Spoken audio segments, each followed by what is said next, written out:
Hello and welcome to the Sensibly Speaking podcast. This is Chris Shelton, the critical thinker at large, coming at you for show number 94. We're creeping up on 100. And this is brought to you on iTunes, Stitcher, Google Play, and of course here with video on YouTube. As you can see, I have a guest this week, Natalie Feinblatt. Hello, Natalie. Hi. Hi. Very happy to have you on board here, and soon everybody else will be too. Once they find out who you are and what this is all about. You're a Los Angeles-based psychotherapist and cult recovery counselor.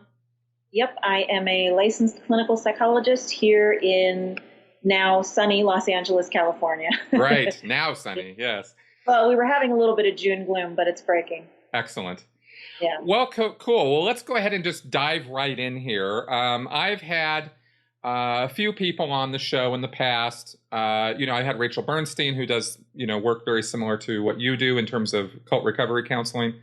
Joe Zimhart, who has worked in the field, although he's not a professional licensed therapist.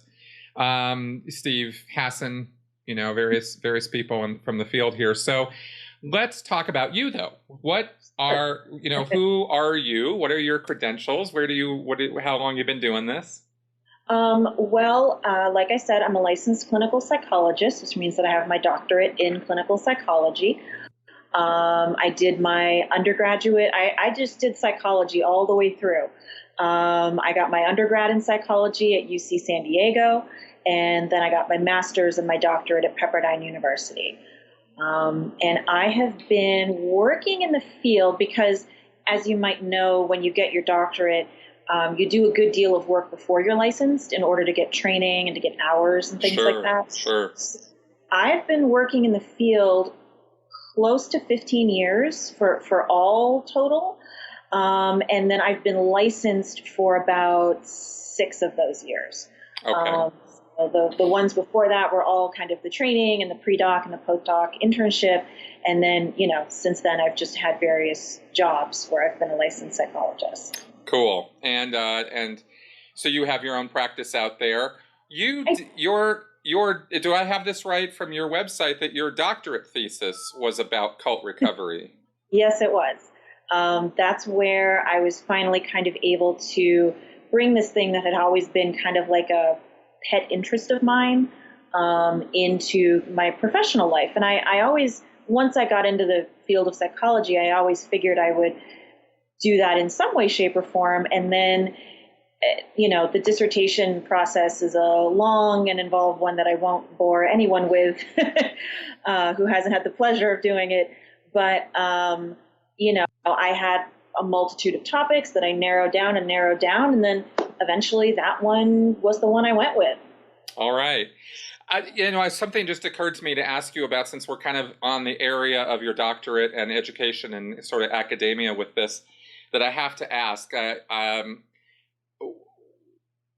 There seems to be some degree of controversy or disagreement within academia on the topic of destructive cults versus new religious movements. Yes. Right? All I have to say is the key phrase, right? New religious movement. Oh, yes, those guys, right? Yeah. I have done a deconstruction. I've done a whole series of videos deconstructing some of these people, some of these academics who have put books together, like a book called Scientology. Oh God, I can't remember the guy's name now. James R. something or other.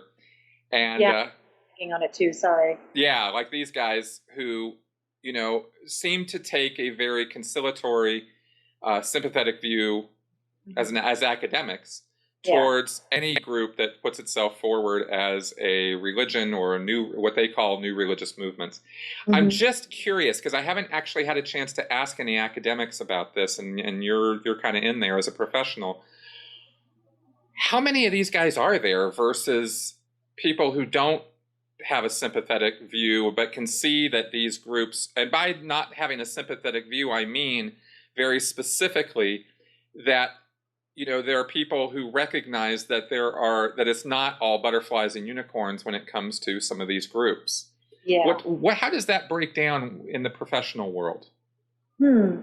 Well, I'd say from my experience, I mean, I don't know precisely because, like, I've had communication with people like Rachel Bernstein, but not a ton of it. And I don't know what your finding has been, but my finding is that this is whether you're counting the people that kind of have the view that cults are dangerous, abusive, possibly, exploitative to their members versus the new religious movement people. People who just study cults in general, we're a pretty small community. Right. Right. So, and that can be unfortunate because, oftentimes people who are former members will, try to talk to a therapist who has like little to no understanding of what this topic is about. That's right. Maybe I'm being optimistic. Maybe my view is skewed because of the side that I am on. But I like to think that there are more people that are better informed about the nature of cults than maybe some kind of more apologist academics. And my kind of take on the whole situation is, in terms of my personal viewpoint, is that it's not necessarily beliefs that make a cult dangerous, because I definitely have a more liberal sort of point of view where it's like, look, if there's a spiritual set of beliefs that are making a person happy and fulfilled, like, I don't want to like crap all over that. Right. But it's the organization or the people involved in it that can make it exploitative or cult-like. Right. So I definitely think there's room to say people are entitled to believe what they want to believe, as long as it's not harmful. But when it comes to organizations like Scientology or other organizations where it's pretty clearly toxic, exploitative, abusive, that's the problem. Not necessarily the beliefs, but the organization around it. That's exactly. And in fact, it occurs to me right now as I look at, the work that I deconstructed on the academic side and what you just said. And of course, I've covered this before on my channel here, that it's not about the beliefs. It's never about the beliefs. I don't care about the beliefs. I don't care if you believe in Xenu. Who cares? Yeah. Right? Like, it doesn't matter. That's not the problem. It's what they do with those beliefs. It's how they act, right? And it seems that maybe something that just occurred to me from when you were saying that was that these apologists, the cult apologist academics, tend to focus on belief and look at how the beliefs are not destructive and there's nothing wrong with having beliefs and freedom of belief, and they'll fall back to those arguments while ignoring the destructive behavior and activities of these groups. You'll never find, these guys talking about the stalking, the harassment, the fair gaming, or it's always something that happened many, many, many years ago. And they're just parodying the lines from the church, like with Scientology specifically. Yeah, pretty goofy. Anyway, all right. Well, kind of meandered a little bit there, but let's get back to our topic at hand, which is actually kind of maybe segues well. What groups have been represented coming across your plate? In other words, what kind of ex-cult members have you had to deal with? What groups? Well, I actually, if you don't mind, just want to jump back a little bit. Sure. Yeah. Go ahead. Because the thing that kind of got me started in all of this was an interest in figuring out what the heck Scientology was about. And I have consequently worked with a few former Scientologists in the work that I've done over the years. Yeah. And that's probably the cult that I have the most knowledge of, like, the inner workings of. Oh. Like, I know a lot of the lingo. I know, trust me, I'm not going to pretend like I understand the whole alphabet soup that's involved. Well, it's a pretty deep well to dive down into. Yeah. Very much so. Yeah. But luckily, I mean, it's one of those things where the amount of knowledge that I've been able to accrue over the years has come in handy when I've been able to work with former Scientologists, because I'll actually understand some of the stuff that they've tried to explain to other people, and they just get like looks, Right.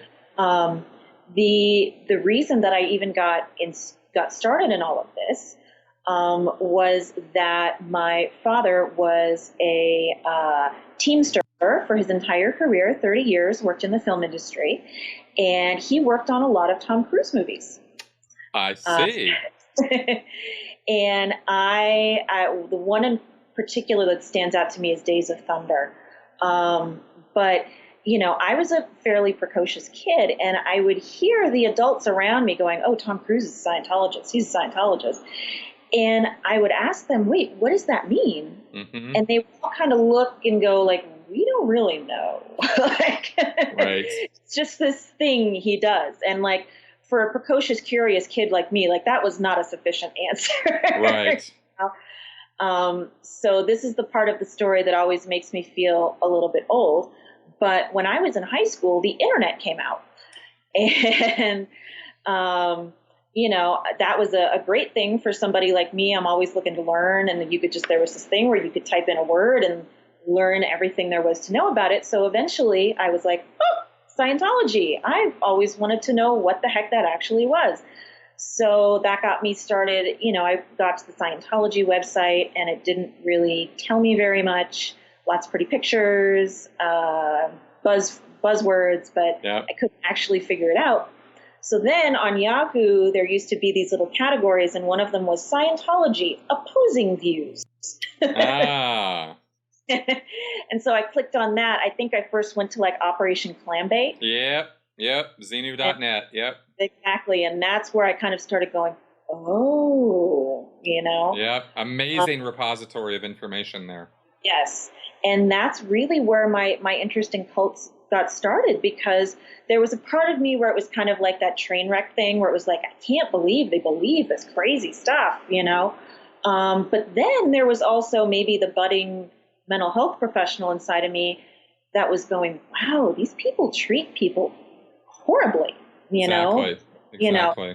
And so that got me into like studying cults and, well, what is a cult? So that's kind of where all that got started. So, I'm still a regular, I visit the underground bunker every day. So I'm pretty up to date. You're up to speed on Marty and all that? I am. Oh God, yes. I know. What a train wreck, right? Yeah. I can't begin to piece together what is going on with that. It's really quite interesting. Yeah. Total confusion. But that's interesting. Have you ever spoken with or emailed with Andreas, the guy who put together Xenu.net? I think I did back in the day. Yeah, interesting guy. He's over in Europe. I remember. Very cool, man. Yeah, I remember emailing with Tori. Yep. Back in the day. Yep. And it was funny. I don't think that I've ever told this story before, and I will get to your question after. Oh yeah, no, yeah, for sure.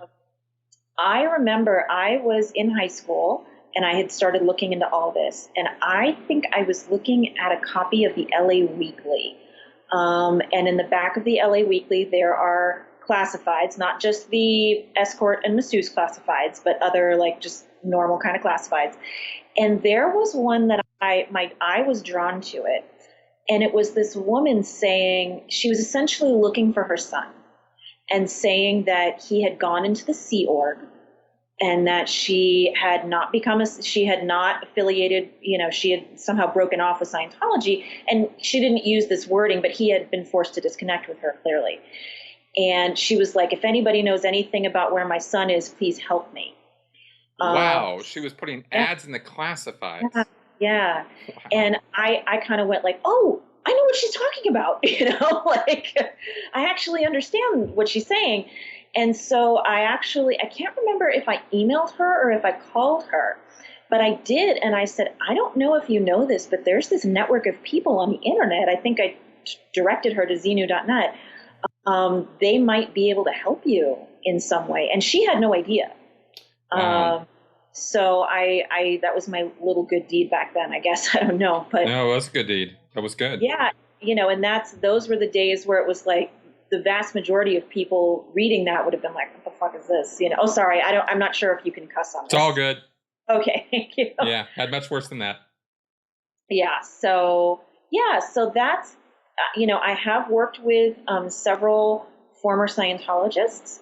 I actually, and I've told this story before, and I do it, obviously I'm ethically and legally, but also morally bound to maintain the confidentiality of all the people I've ever worked with. But I think I've been able to share this story in a way that doesn't violate anybody's confidentiality. But my big specialty, because the cult thing is really kind of a small subspecialty that I do, my big specialty is addiction. And I've worked in a lot of different addiction-related settings. And I used to work at a place where we were an outpatient program, but we had a sister residential program that's also here in Los Angeles. That was a pretty high-end shishi Malibu place. And they were discharging somebody from there and sending this person to our facility, which would happen sometimes. And they said, this person says that they're a former Scientologist. And this was actually someone that had some degree of fame, and I had never known this person, somebody like me who's really in it. I was like, wow, I had no idea that this person was involved. But they started to say, we suspect that this person has some psychosis going on, some delusions. And I was like, oh, why is that? And they were saying, well, ever since this person decided that they wanted to distance themselves from Scientology, they're saying that people are stalking them and tapping their phones. Not delusional. So I had to give them a little bit of psychoeducation around the fact that this person was most likely not psychotic or delusional. Yep. And this was kind of an eye opener for them. That no, this very likely is what has happened to this person. Yep. And the more I worked with them, it had. Wow. So I have worked with some former Scientologists. I've worked with a few people who are or were members, mostly now that I'm thinking about it, people who were born in second generation members of kind of fundamentalist Christian cults, but ones that are like super small. They're not on much of anybody's radar in terms of the field. Yeah. And then I have also worked with a former Jehovah's Witness. And I think that is an organization that most people in this area of study would agree meets the criteria for. Absolutely. I've done interviews with, in collaborations with former JW, Lloyd Evans, who's quite an activist against that group. And he's great. And we talked about the comparisons between the two. And what have you found in working with those other groups and with Scientologists? What have you found in terms of differences and similarities? Well, obviously the big differences are the beliefs, right? These Sure. groups have, pretty widely different beliefs. And there's definitely a difference between second generation members versus people who joined as adults. Mm-hmm. Typically, the people who are second generation members, I don't mean to compare them at all. It's like either it's not like one is worse than the other, or one has more trauma than the other, or anything like that. But for second generation people, it's a very different paradigm for this thing that you were born and raised in. Mm-hmm. To have been abused or exploited and then broken off from, versus something where you had your life established, you joined, were abused, exploited, and then broke out from. I guess the best way I can explain it is when we're talking in the field of psychology about trauma, oftentimes the most difficult trauma to treat is stuff that happened to people when they were very young. Children, toddlers, tweens, teens, because even though our brain never stops changing, we have, neuroplasticity throughout our lives. Our brains are especially plastic when we're little. And so trauma can have a much deeper and lasting impact when it is done to somebody who's a child versus Right. And then the other thing, although now that I'm thinking, I was going to say that, second generation members are often having to break away from their families, whereas that's not always the case with people who joined as adults. But it could very well be the case with people who joined as adults too, depending on what their family did around it. But Right. I think those are kind of the biggest. And then just in terms of like Scientology versus, Christian groups or things like that. I don't know. I mean, I think that actually, now that I'm thinking about it, the people that I've worked with who were more Christianity related groups, Mm-hmm. they tended to want to completely break away from spirituality because they really didn't have any way of kind of separating it from what they had been through. Mm. The people that I had worked with in Scientology, and I don't know if you would agree or disagree with this, but Scientology, it's kind of more psychological than it is spiritual, although I know there's the mythology with the Thetans and the Xenu and all that stuff. It's a pretty hardcore belief of Scientology that people are immortal spiritual beings. Yeah, that's true. But I'm the people that I've worked with in Scientology, they've kind of been more open to exploring creating spirituality in a different way. Whereas that doesn't necessarily surprise me. Yeah. Whereas the people who have who are from Christian groups have just wanted to be like, no spirituality, no, not doing it. They tend to go straight to the atheism. Yeah. Yeah. Yeah. They do. Probably, we know one reason for that might actually be the fact that Christianity chooses atheists as their opposite. Oh, that's a good point. Yeah. Right? Scientologists don't. Yeah. Right? Yeah. I think if you had former Scientologists all preferring to become psychologists or psychiatrists. That's a really good point. That might be the direction they go in. Which is actually hilarious because of course I think of myself and the fact that I have opened up my channel to, Rachel, you, Joe, etc., Steve. I'm very much pro psychology now, which is not to say that there are not, heinous crimes in the past with psychiatry or that there have not been major mistakes. But I just have to acknowledge that because people will tend to go black and white on you. And, so you're pro-psychology now, so psychology can do no wrong. And you go, dude, please, nuances, shades of gray and everything, Anyway, that's interesting. Now, what, second gen, obviously, myself included, born into or raised with, not really much power of choice over that. But what have you found with people who join these groups? Who are first gen, I guess. What sort of things causes them to join, or even second or third gen to stay involved, to get fully on board with it? Right. Well, something that I think is really important, and that I think the people who are in the field of cultic studies have done a pretty good job of getting out there, is dispelling this notion that where do you start? People who join cults are weak-minded. People who join, they don't have friends. They're looking for friends. A lot of myths surround like the type of person who would join a cult. Yep. I tend to believe that it's because we like to feel more protected. It's scary to think that anybody could fall for a cult. It's a lot easier to be like, oh, it's those kind of people, which is not my kind of people. Right. So it's an interesting thing that people do who are cult watchers. I've seen this on my channel and I've commented on it many times that there is a certain percentage of them, not all of them by any stretch. In fact, I think a minority, but definitely a certain percentage of people who think that you are a stupid moron if you join a destructive cult like Scientology, and they don't understand it has nothing to do with IQ. No, absolutely nothing to do with IQ. And again, I think that's kind of a protective thing, like, oh, I'm not stupid, I won't fall for that. It's not about smart or stupid, Right.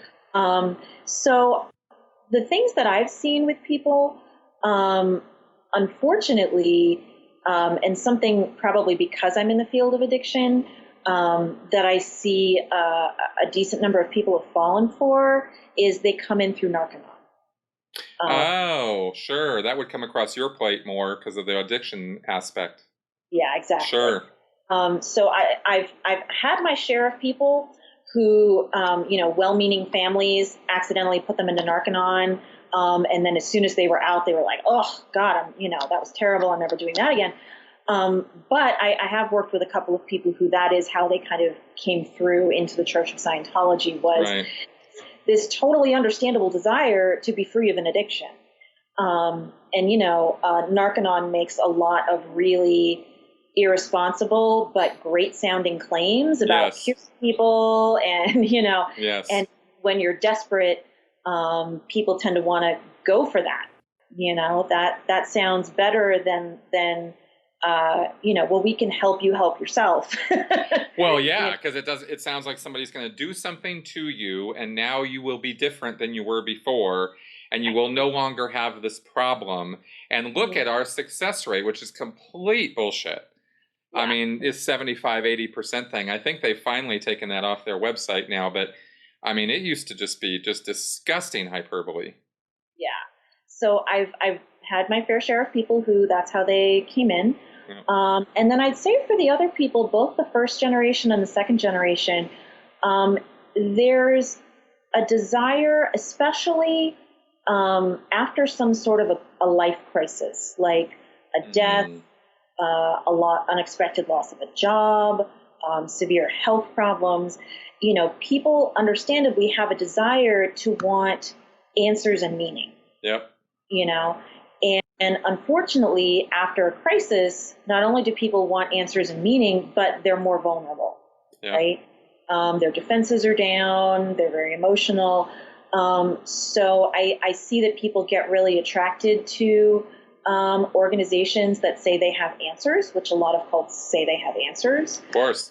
I'm not saying that every group that says they have answers are a cult, just to be clear. Right.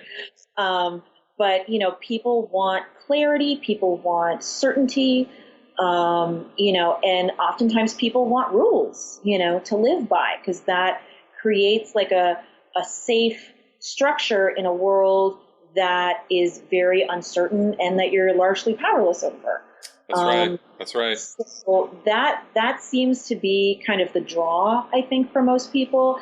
And as we've seen with groups like Scientology, but also plenty of other ones, they oftentimes swoop in after some sort of a tragedy, and under the guise of helping people. But it's also a pretty big coincidence that the people they're helping are also very vulnerable and looking for answers to meaning.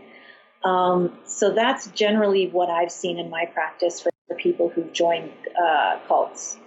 Interesting. What would you say about this, about the following, that the idea that people who are young people, like in college, especially at college age, who are in a new town or city, often, the first experience away from home in terms of living away from home, flailing around, this sort of thing, trying to get their sea legs in the real world and in a new environment and, disoriented and all that sort of thing, which is I'm not trying to make all college students out to be morons. I'm just saying that their lives have been disrupted in a very significant way by their choice. I mean, I'm not saying that it's done it to them as, that they're being victimized, but because they are in a new environment, new situation, new people, often maybe one or two people from their high school might come along with them. Yeah. Parents are no longer around and they are free from the shackles, right? Scientology college was a primary recruiting ground for Scientology, especially in the 70s and 80s. So many Scientologists I knew over the years came in when they were college age. And I'm wondering, is that just a Scientology thing, or do other groups do that too? No, I mean, just from my own personal experience on a big UC campus, granted, it was, a good number of years ago, but Scientology was definitely represented there. But there were, the Hare Krishnas were still around doing really? their thing. They were still they were still kicking. Wow. Yeah. And I think, people don't.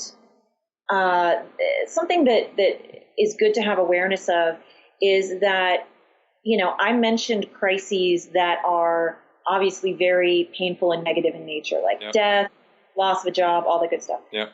But people don't also realize that positive stressors can make you just as vulnerable as negative stressors. Like what?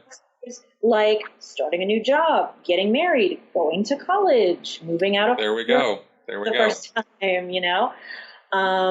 and I would say, and something else that people don't often realize is that typically the early 20s, which is when people are in college, are when a heck of a lot of mental health issues oftentimes rear their head largely. Oh, no, that's an interesting point.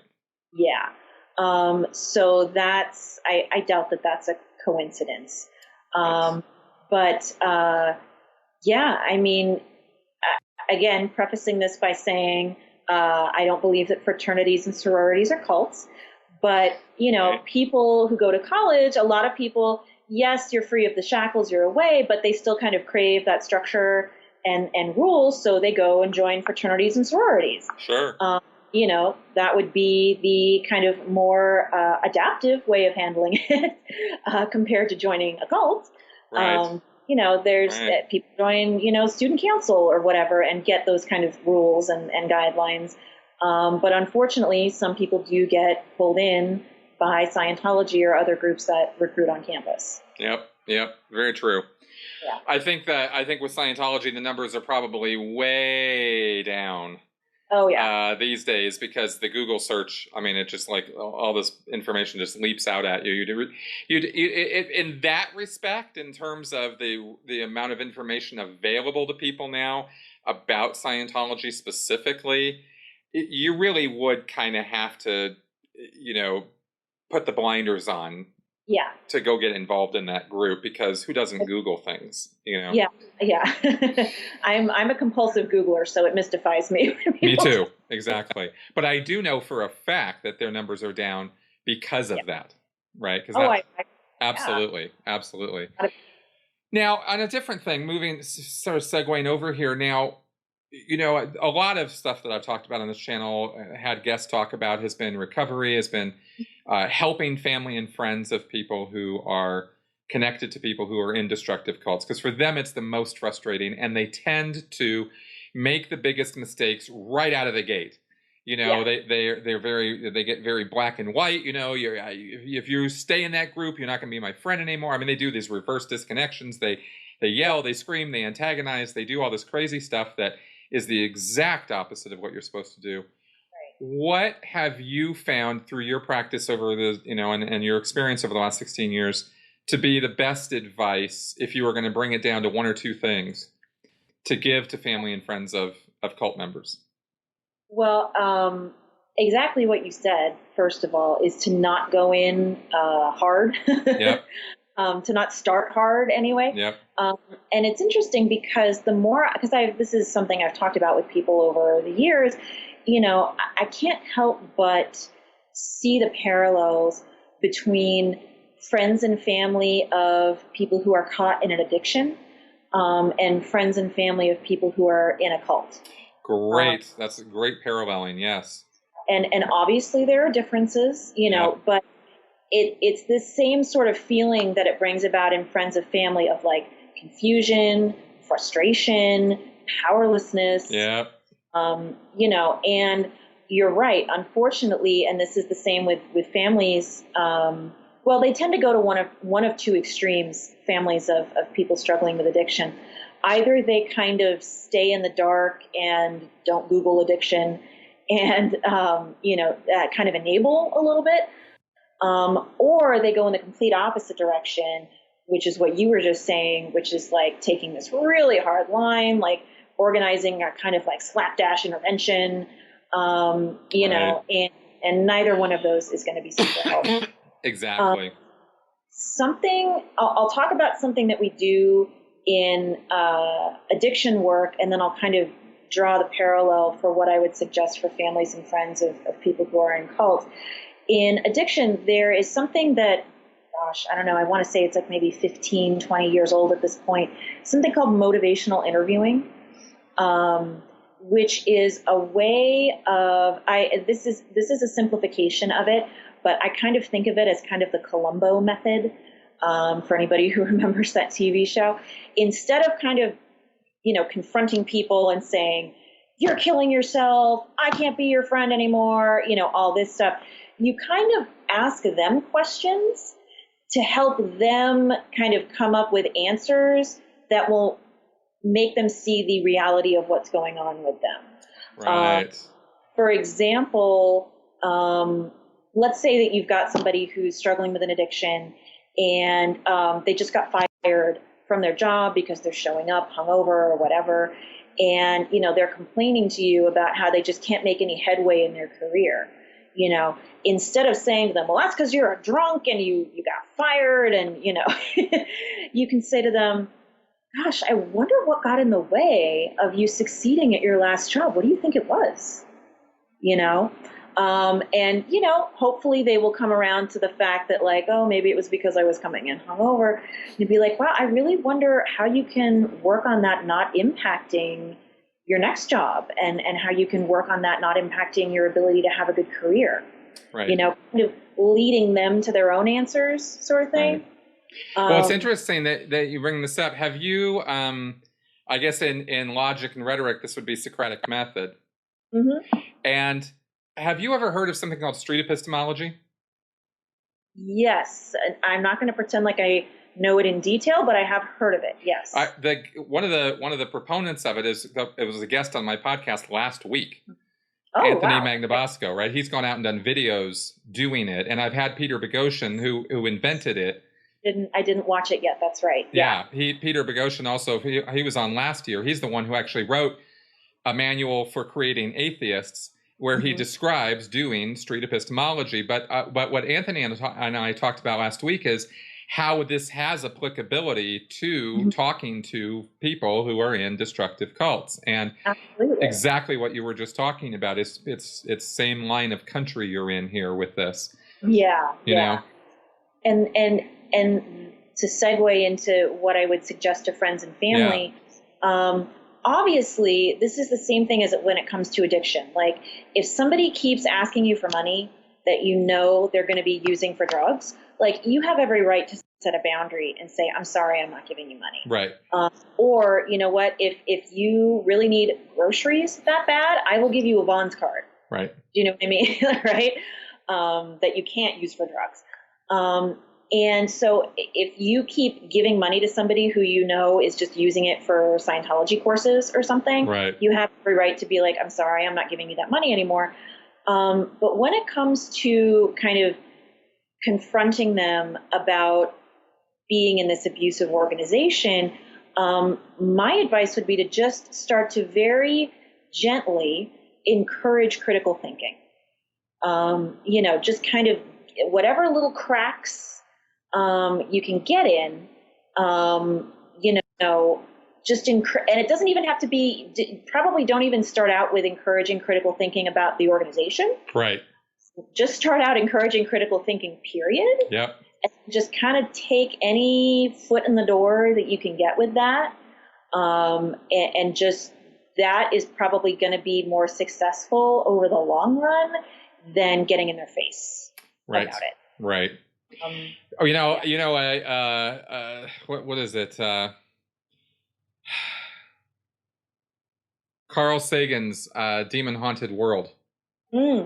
Great gift to give to someone if you want to get them started on critical thinking, you know, because it's all about science. And so how can you have a problem with that? Right. And right in the middle of that book is a whole chapter on the baloney detection kit. Yeah.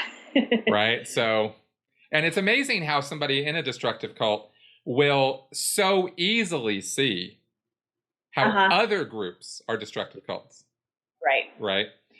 Really you know, flat earthers have no problem calling out Scientology as a destructive cult. Yeah. And you go, dude, okay, but maybe we could apply some of these principles to this flat earth thing. And they're just like, you're a retard for even questioning me. Right. Anyway. Yeah, good stuff. It's interesting. I think it was just like last week or something. There was, I think it was on the Underground Bunker about Elizabeth Moss in The Handmaid's Tale. Yes. About how there was that scene where she was kind of given the opportunity to tell this other person the truth about what was going on. Yep. And, you know, how similar it sounded to, you know, testimony of people telling what's actually going on in Scientology. That's right. And, you know, people in the comments were making really good points, which is like, it is absolutely possible to belong to a group and to be able to say this stuff in a totally different context and then not at all apply it to yourself. That's right. That's right. But it's laying a foundation. If you're educating somebody in this, it's laying a foundation on which you can then build by asking those questions, by opening doors that might have stayed closed if they didn't have any familiarity with the concept of critical thinking or logic or how to think through things or even what a logical fallacy is. Okay, so now, every case is kind of different. I totally recognize that. Everybody's an individual. But what have you found in working with people to help the most in terms of recovery from a destructive cult with former members? Well, there's kind of two areas to this. Because the first one, if you kind of look at Maslow's hierarchy of needs, which is that pyramid, where it's like, our most basic needs are like food, shelter, self-realization comes at the very top of the pyramid. So oftentimes people who, whether they're second generation or first generation, people who are coming out of cults need to put their material, physical lives back together. So oftentimes, as a psychologist, I don't, case management, which I can explain what that means if you want me to, but case management is not really a large part of what I do. I've had a few jobs where it was kind of thrown in there. What I mean by case management is, psychology and talk therapy, we're sitting, we're talking, I'm asking you to tell me about your mom, all that stuff, but I don't do a lot of like, oh, you need money, let's get you set up to apply for GR. Let's do apartment hunting. Let's, get you hooked up with some sort of social services. That's kind of more case management-y stuff. Okay. But oftentimes, as you know, people who are coming out of these groups, they might be starting from absolute scratch. Absolutely. Most of the time they are. And especially, I've worked with one second generation member who I worked with them right after they left. But they often have very little concept of how the actual world works. Right. They know they need to get a place to live and a job, but they haven't the first idea of how to even go about doing that. So there's a lot of kind of concrete case management, like let's get you hooked up with services, ways to get food, shelter, all that stuff lined up. So there's that part of it, because it's really hard to do the deeper inner work if they don't have any money or a place to stay. Exactly. Exactly. For me, I called it the 3 R's for me, which was I just was holding on to the Scientology term of rudiments, these rudimentary things, which was food, housing or shelter, and transport. Right. And if I got those, and that was absolutely priority 1 coming out of the cult, coming out of Scientology. And I can see, that's very applicable. Once that stuff gets taken care of, or if the person is lucky enough where they don't have to, scramble to get that stuff together, the most helpful thing that I have found is really helping people to recognize that what they went through counts as trauma. And it's funny because this is something that comes up. I've talked about it before in the context of like codependency and trauma and abuse and things like that.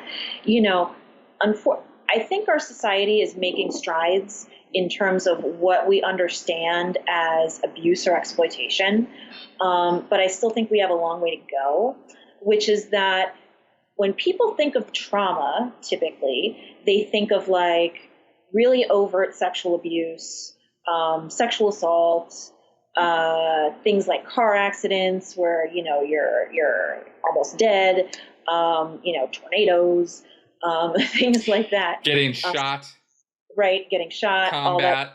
Yeah, combat, absolutely. And people still have a very hard time considering things that were not any of those things to count as trauma. That's right. And, you know, I can't tell you, people with cult involvement or not, how many people I work with who come to me, tell me these stories that absolutely count as trauma, but they sit there and they tell me, and then they go, but you know, that wasn't like trauma. Right. And I'm like, no, actually it was. You know, it's okay for you to think of it like that. That's right. And so just that validation right off the bat can be extremely helpful. And then helping people to kind of process what they went through, and that's just a fancy word for talk about it. Talk about, you know, the ins and outs, because oftentimes nobody in their lives knows exactly what happened except the people that they're not associating with anymore. Right. That's right. So it you know, I'm able to kind of be the container for this information for them. And oftentimes, honestly, just readjusting or adjusting to how the rest of the world works. You know, like just WOG came up for me for Scientology, you know, what this whole WOG life is all about. You know, depending on how long you're in, there's an adjustment period that could conceivably take years of being like, is this normal? Is this okay? Is this what I'm supposed to do? Yep. And then the last thing that I can say about that is to piggyback off what I just said, which is to help people start to think for themselves. You know, if they're out, they've already done some degree of thinking for themselves. But it's important for people, they need reassurance at first, but to learn that it's okay to live without reassurance and without people rubber stamping what they are or are not doing. Right.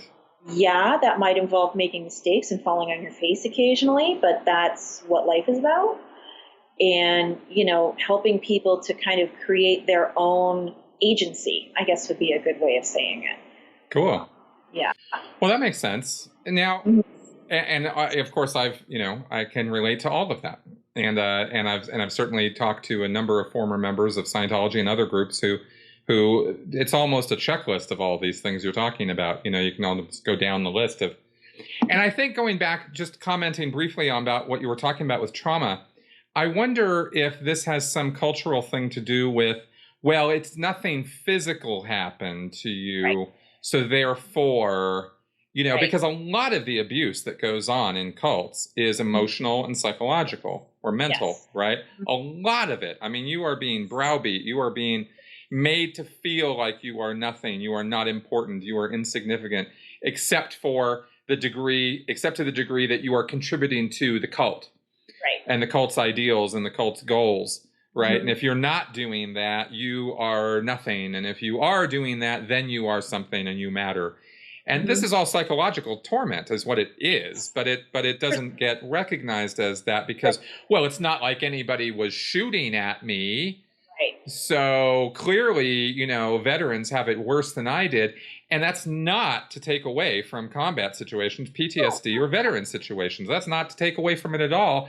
It's to put it in proper context as to what mental and psychological and emotional trauma is too, you know? Yeah, absolutely. So. And I mean, anybody who has really looked into what auditing entails, what sec checking entails, all that stuff, I mean, being made to sit across from someone for hours or days at a time without breaks, having to answer questions that you don't have answers to. That's right.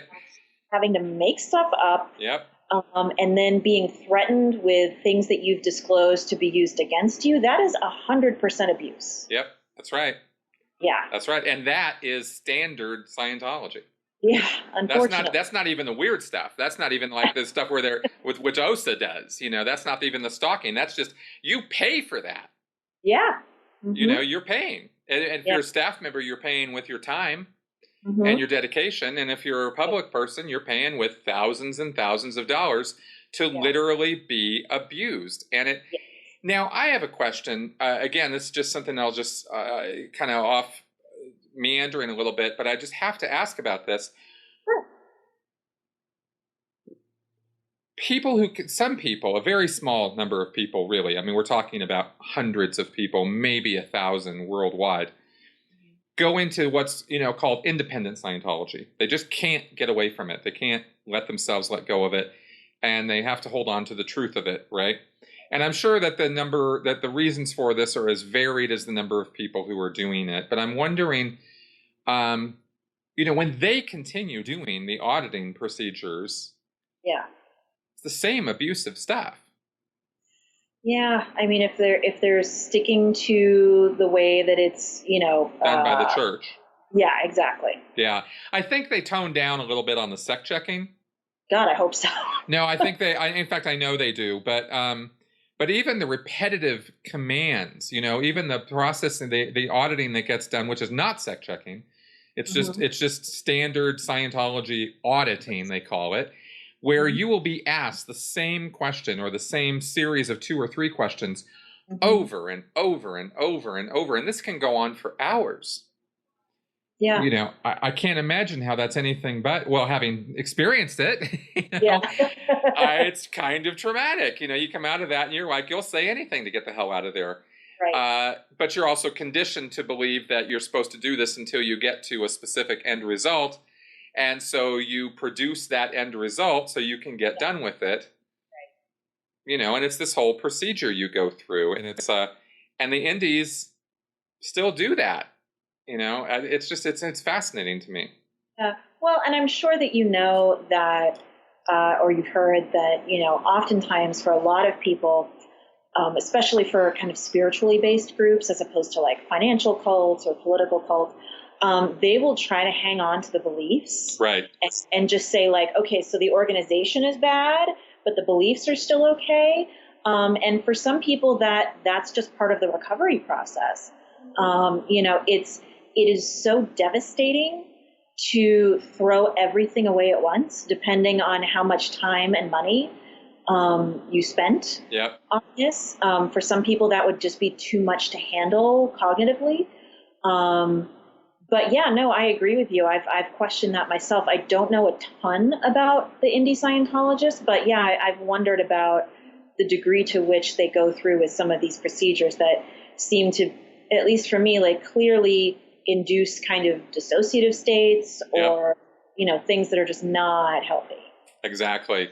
If you saw Reza Aslan's Believer show on Scientology that was a month or 2 ago, you'll see what they're doing. They actually filmed independent Scientologists doing counseling. Yeah, so, from the press that got, I was afraid it would make me too mad to watch it. No, it was actually, it wasn't good. I mean, by any means. I was actually live tweeting during it, and I was sort of, picking on Reza because he pretty much deserves it. But it did show some things that are not usually shown, and you might actually, as a counselor, find it interesting to see an auditing session carried out and see these commands and whatnot. Okay, so now just to kind of move in the direction of maybe wrapping this up here, I do have a couple other questions. Does everyone who leaves a destructive cult need counseling? No. Okay. Yeah, but I don't like to talk in always and never. Right. I don't either. I didn't think you would. But what would you say would be the determining factor in such a thing? Or factors? Yeah, I think, in the Diagnostic and Statistic Manual of Mental Illness, the DSM, which, I agree is a very flawed document, but it's something. We need something. Yeah. The defining, something that is a diagnostic criteria for every single disorder in there is that the symptoms of this disorder are causing the person significant impairment in one or more areas of their life. Because let's say, hypothetically, that somebody has, anxiety or depression, but for whatever reason, it's not impacting their functioning in any area of their life, which admittedly is probably the odds of that are close to 0. But just as a hypothetical. Extremely hypothetical. Yes. Right, extremely hypothetical. The idea would be that they actually don't qualify for a diagnosis. So what I would say is the determining factor is, is the experience that this person has come out of, are they kind of, I'm trying to find the right word here, are they having trouble, quote unquote, getting over it, first of all? Do they find themselves continuing to think about it, dwell on it, get anxious about it, get depressed about it? Yeah. And is it negatively impacting their functioning in any area of their life? Because there might be somebody who, let's say, they joined as an adult, they got out, they were in okay financial shape, they didn't have a big problem making new friends, they got a new job, like it's not really impacting any of their life in any negative way. That person probably doesn't need to see a therapist. However, if somebody came out and they don't have a work history because they've been a staff member for so long that they can't get a job, and they find themselves replaying certain things in their head over and over again. They're having trouble trusting people because the people they were supposed to be able to trust turned out to really hurt them. That's some pretty big impairments. That makes sense. Yeah, and again, it doesn't have to be a career or impairment. It could just be like impairment in interpersonal relationships, or if they feel like they're suffering in any area of their life, that's probably a good indication that they should seek some counseling. Tracking on that. Yeah. So now, how do people, if they're so inclined after watching our show here, how do they contact you? So let's see. Like I said, I'm a compulsive Googler, so that probably lends to me being all over the internet. So I have my website, which is drnataliefeinblatt.com. I'm on pretty much every type of social media. You can get the links on my website. Good. I'm on Twitter, Dr. Natalie F, Instagram, Dr. Natalie F, and I'm happy to, and you can get my email address right on my website. Cool. And you spelled my name right down there. So if anybody just puts drnataliefeinblatt.com. And, if anybody wants to contact me via social media, but you start to talk about like really personal, heavy duty stuff, I'm going to redirect you to either my email, which is HIPAA compliant, or talk to you on the phone, just because social media is not a confidential or secure way to discuss really serious stuff. Right. Perfect. Well, we'll definitely be linking to your website in the notes section on this thing, and on the at sensiblyspeaking.com, so people can reach out and contact you if they would like. Because I think that resources out there are few and far between, unfortunately, in this field.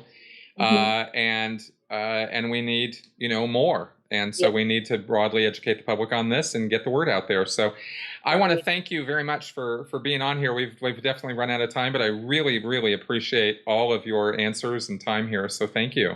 Of course. Thank you so much for having me on. I've been a fan for a while, so it's glad to have this opportunity. Awesome. All right. Well, folks, we're wrapping up here. If you have any comments, feedback, criticism, whatever, good, bad, or sideways, leave it in the comment section on YouTube or at sensiblyspeaking.com for this episode. Go ahead and give me a rating, give me a review, give me some feedback, give me your thumbs ups, give me your shares, your likes, all of it. I want it all. And thanks a lot for coming around. I will talk to you guys next week. Goodbye.